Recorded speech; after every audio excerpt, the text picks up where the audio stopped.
Tomb Raider Anniversary was released in 2007 and was a redo of the very original Tomb Raider. This remake brought Lara's original adventure into a new era, and along the way it delivered a mix of clever puzzles, tense platforming, cinematic boss encounters, and a few, let's just say, less memorable moments. In this video, I will break down what each level gets right, where it stumbles, and how well it captures the spirit of the 1996 classic. This is me ranking each level from Tomb Raider Anniversary from worst to best, so let's go.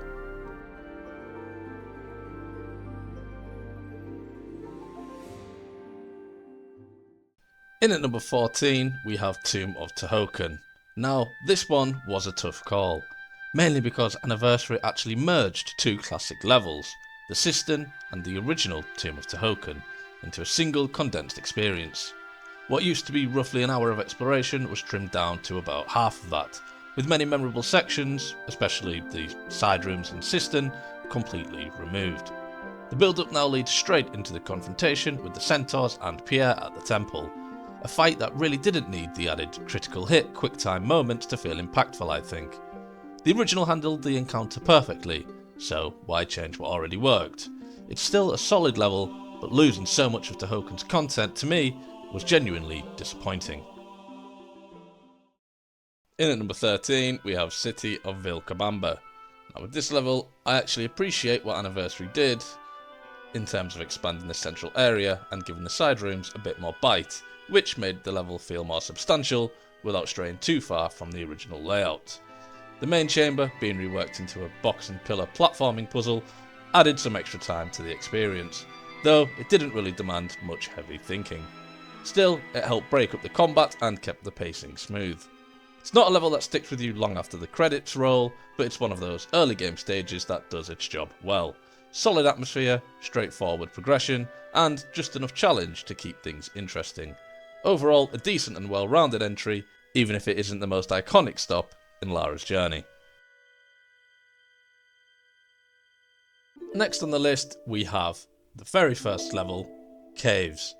Unsurprisingly, the Anniversary remake is very close to the original, though it does manage to improve on it just enough to stand slightly above it in my opinion. It's a genuinely enjoyable opening level, but its biggest drawback is its brevity.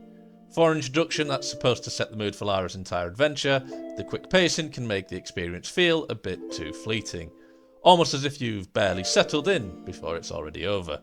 That said, one change I really do like is how the level now starts outside of the caves.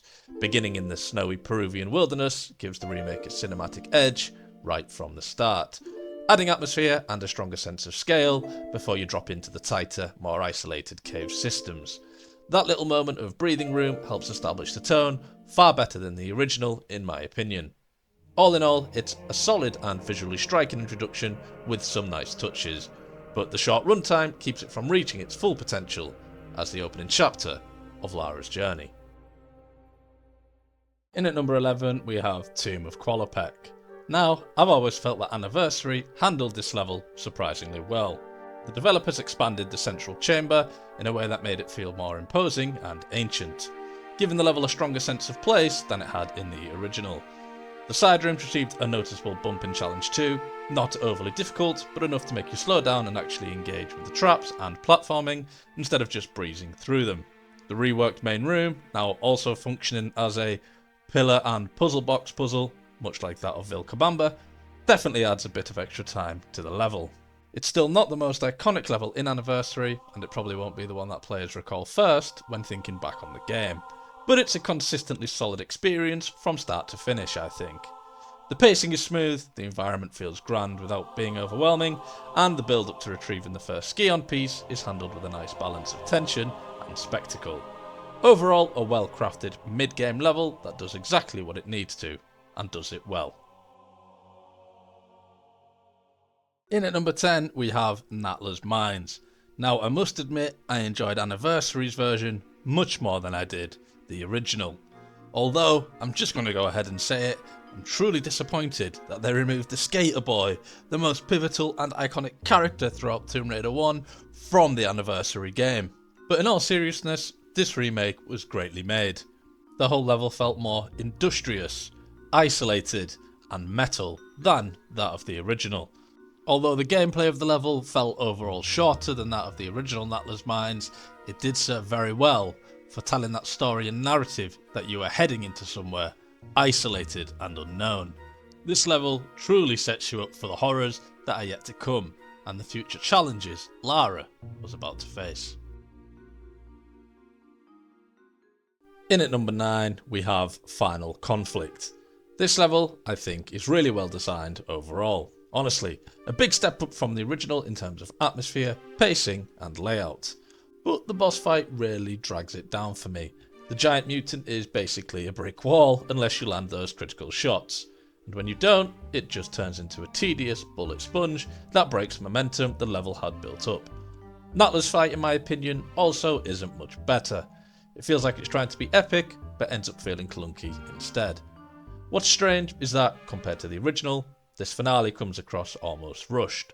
Like a build-up throughout the game suddenly gets funneled into a quick showdown that doesn't quite live up to the hype. You can tell they wanted that dramatic confrontation with Natla, but the execution feels a little uneven. It's a shame, because with the solid level design they had going, the ending I think could have hit so much harder. In at number 8 we have the Great Pyramid. Now the penultimate level after dropping Atlantis from its name for whatever reason. This stands out as one of Anniversary's more atmospheric and distinctive chapters.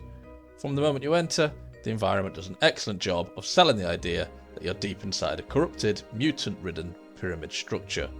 The mixture of organic growths, eerie lighting and claustrophobic passages creates a sense of unease that builds steadily as you push further in. And of course, the showdown with Lara's doppelganger is a great payoff. It's a satisfying thematic duel that breaks up the level's momentum in just the right way, forcing you to stay sharp and adding a narrative to punch through to the finale. Anniversary's interpretation of this area might be different in name, but it delivers its own identity confidently, capturing the strangeness and hostility of the pyramid while polishing it into something that feels cohesive and memorable. Overall, the Great Pyramid proves to be a strong and fitting lead up to the final chapter. Creepy, challenging, and unmistakably unique. In at number 7 we have Sanctuary of the Scion. Now this was one of the levels I was looking forward to most when going back into Anniversary, and thankfully, once again, it absolutely lived up to the anticipation. The scale of the place still feels grand and imposing, with that towering central chamber giving you a real sense of ancient power and history. It captures the spirit of the original's layout, but presents it with a fresh layer of detail that makes exploring it genuinely exciting. The side room challenges are a highlight as well. They strike a nice balance between puzzle solving and platforming, giving each wing its own personality without dragging the pace down, even if the overall experience doesn't quite measure up to the original's monumental presence. It's clear that the developers put real care into reimagining this space, and the result is a level that feels both familiar and refreshed. The one change that didn't quite land for me was the shifting of the confrontation with Larsen over to Natla's Mines. It removes what was once a dramatic and well-placed moment, and the new positioning feels a bit unnecessary as well. Still, in the bigger picture, that adjustment doesn't take too much away from the level's strengths overall. All in all, I think Sanctuary of the Scion remains one of Anniversary's standout chapters. Grand, challenging and visually striking. It may not perfectly mirror its predecessor, but it absolutely earns its place as one of the game's most memorable destinations. Up next we have Temple of Khamoon. Now, credit where credit is due. Crystal Dynamics did a fantastic job reimagining the Temple of Khamoon for Anniversary.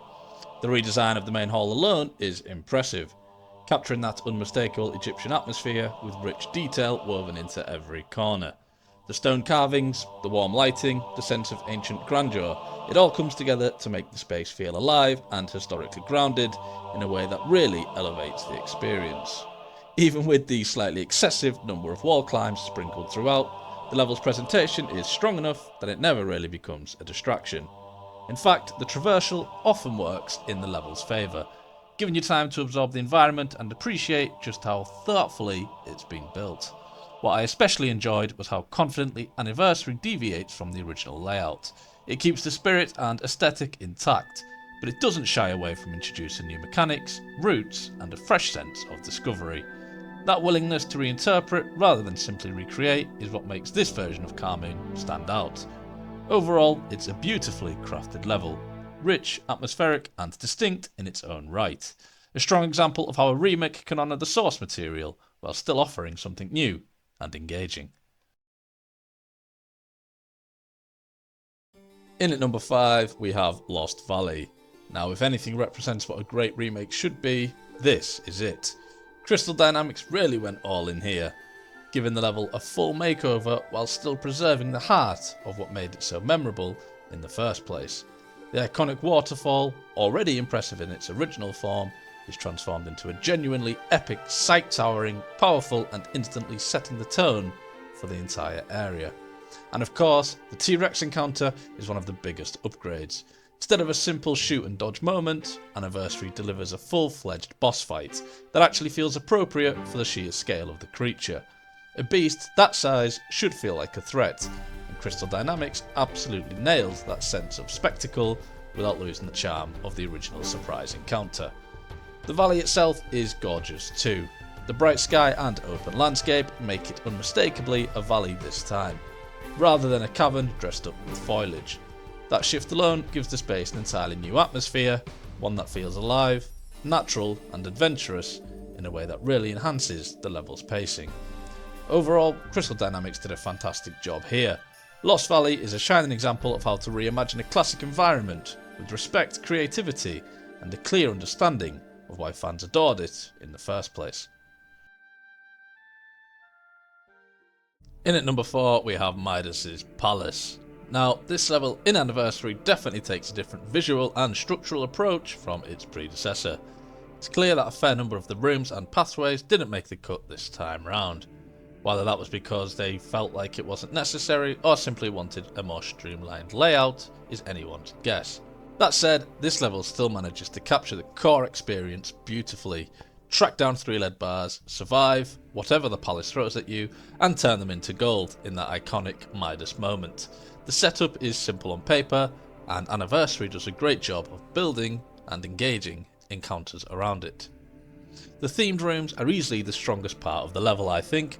Each one brings its own identity and set of challenges, and they all feel cohesive within the palace's golden sunlit aesthetic. The fire room in particular stands out, I think. Great atmosphere, sharp platforming, and just enough pressure to keep you on your toes without dipping into frustration. Even though it doesn't quite match the sheer scale and impact of the original in my opinion, it does deserve recognition for carving out its own visual and structural style. The redesign is genuinely beautiful, the puzzles feel tight and intentional, and overall flow keeps the level enjoyable from start to finish. However, it might not surpass its roots, I think, but it more than earns its place as a memorable level in Anniversary's journey. In at number 3, we have St. Francis Folly. Now, Crystal Dynamics clearly understood the weight of what they were taking on when remaking one of the most iconic and beloved levels in Tomb Raider history. And honestly, they delivered an absolutely fantastic result. The opening chamber alone feels like stepping into a work of art, absolutely stunning, especially with the overhead roof framing that gorgeous painted looking sky. It's a jaw-dropping first impression and perfect setup for what's to come. Not long after, you're introduced to the central hub, featuring the 4 themed Greek gods, and once again the sense of scale and detail is incredible. Descending through that vast room and figuring out how to unlock each trial through the multi-level structure feels both familiar and refreshing. A great blend of reverence and reinvention. The individual god rooms are handled brilliantly. Poseidon stepping in for Neptune is a historically accurate shift, and the updated challenge definitely ups the intensity in a meaningful way. Atlas takes a different approach this time around, leaning more into dynamic gameplay than its predecessor, and it pays off with a much stronger, more engaging route. Damocles stays truer to its original design, but the added sword traps give the room genuine tension and keep you alert as you navigate its silent menace. And the Hephaestus room, with its hammer sequence, brings back that classic sense of danger and spectacle. It hits all the right nostalgic notes while feeling fresh. In my opinion, Crystal Dynamics rose to the challenge with confidence here, giving this legendary level respect, scale, and creative flair it deserved. Now for the runner-up is one of the few levels I genuinely prefer over its original, though only by a narrow margin, and that is Obelisk of Khamoon. Crystal Dynamics absolutely did their homework here, crafting a level that feels both faithful and exceptionally polished. The design is spot on, everything just clicks, and in several places it even manages to surpass what came before. Each of the rooms where you collect an artifact feels distinct, beautifully crafted and memorable in its own way. They all have their own personality, yet they tie together seamlessly with the larger structure of the temple. And that main chamber, absolutely phenomenal. The layered bridges, the vertical scale, the placement of the artifacts and the sheer amount of detail packed into the environment make it a space you can't help but stop and admire. It's one of those rooms that encourages you to slow down, look around and appreciate the artistry behind it. Anniversary nails the balance between lore, atmosphere and a sense of ancient mystique. The lighting, the mood, the ambient sounds, they all come together perfectly, creating an experience that still stands out years later. This is one of those levels that truly earns top tier praise.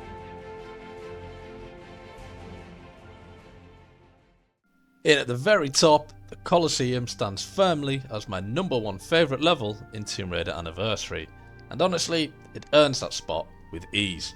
From the second you step inside, the atmosphere hits you like a wave.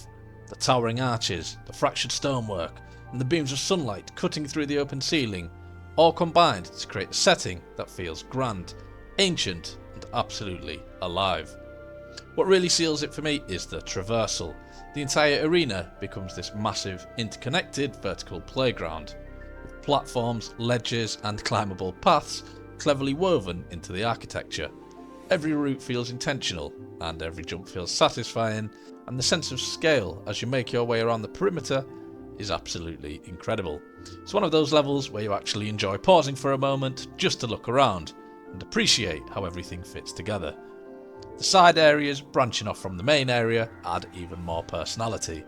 They offer variety without slowing the pacing, and they reinforce the feeling that this place was once a huge complex structure with real history behind it. Even the enemies you encounter fit the theme perfectly. Fighting lions and wolves in a ruined Coliseum feels exactly right. As a complete package, visuals, atmosphere, exploration and design, the Coliseum just stands head and shoulders above the rest for me. It's the level where Anniversary feels at its strongest, and every time I replay the game, this is the part I look forward to the most. An absolute standout and a perfect example of how to honour a classic while making it feel fresh and truly unforgettable. That is why for me, the Coliseum earns its place at rank 1 of the best level from Tomb Raider Anniversary. Thank you so much for watching my video ranking each level from Tomb Raider Anniversary from worst to best. Please leave a comment down below on what your favourite level is and also what your least favourite level is. Please take the time to like the video, hype it up and subscribe. As always, thank you to my members for your continued support, and to all of you, thank you for watching.